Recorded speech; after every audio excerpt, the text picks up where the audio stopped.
ஜம்மு தாவி ஸ்ரீநகர் இடையிலான வந்தே பாரத் ரயில் சேவை வரும் 30ஆம் தேதி முதல் தொடங்குகிறது.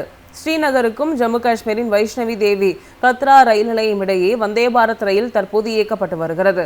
இந்த ரயில் சேவை வரும் 30ஆம் தேதி முதல் ஜம்மு தாவி வரை நீட்டிக்கப்படுவதாக ரயில்வே அமைச்சகம் அறிவித்துள்ளது. இந்த வந்தே பாரத் ரயில் 8 பெட்டிகளுக்கு பதிலாக 20 பெட்டிகளுடன் இயக்கப்படும் என்றும் தெரிவிக்கப்பட்டுள்ளது. ஜம்மு தாவி வந்தே பாரத் ரயில் கடும் பனிப்பொழிவிலும் 0க்கும் குறைவான வெப்பநிலையிலும் சீரான வேகத்துடன் இயங்கும் தொழில்நுட்பத்தில் வடிவமைக்கப்பட்டுள்ளதாக ரயில்வே அமைச்சகம் தெரிவித்துள்ளது. மேலும் கடுங்குளிரை பயணிகள் சமாளிக்கும் வகையில் வெப்பமூட்டும் அமைப்புகள் வந்தே பாரத் ரயிலில் ஏற்படுத்தப்பட்டுள்ளதாகவும் தெரிவிக்கப்பட்டுள்ளது. ஜம்மு தாவி ஸ்ரீநகர் இடையிலான வந்தே பாரத் ரயில் சேவை வரும் 30ஆம் தேதி முதல் தொடங்குகிறது. ஸ்ரீநகருக்கும் ஜம்மு காஷ்மீரின் வைஷ்ணவி தேவி கத்ரா ரயில் நிலையம் இடையே வந்தே பாரத் ரயில் தற்போது இயக்கப்பட்டு வருகிறது. இந்த ரயில் சேவை வரும் 30ஆம் தேதி முதல் ஜம்மு தாவி வரை நீட்டிக்கப்படுவதாக ரயில்வே அமைச்சகம் அறிவித்துள்ளது. இந்த வந்தே பாரத் ரயில் 8 பெட்டிகளுக்கு பதிலாக 20 பெட்டிகளுடன் இயக்கப்படும் என்றும் தெரிவிக்கப்பட்டுள்ளது.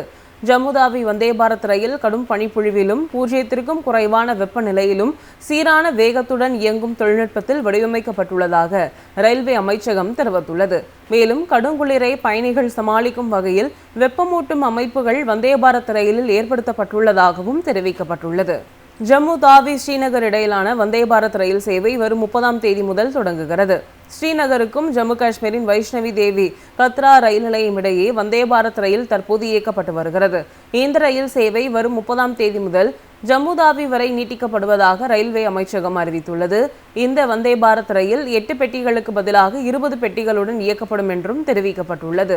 ஜம்மு தாவி வந்தே பாரத் ரயில் கடும் பனிப்பொழிவிலும் 0க்கும் குறைவான வெப்பநிலையிலும் சீரான வேகத்துடன் இயங்கும் தொழில்நுட்பத்தில் வடிவமைக்கப்பட்டுள்ளதாக ரயில்வே அமைச்சகம் தெரிவித்துள்ளது.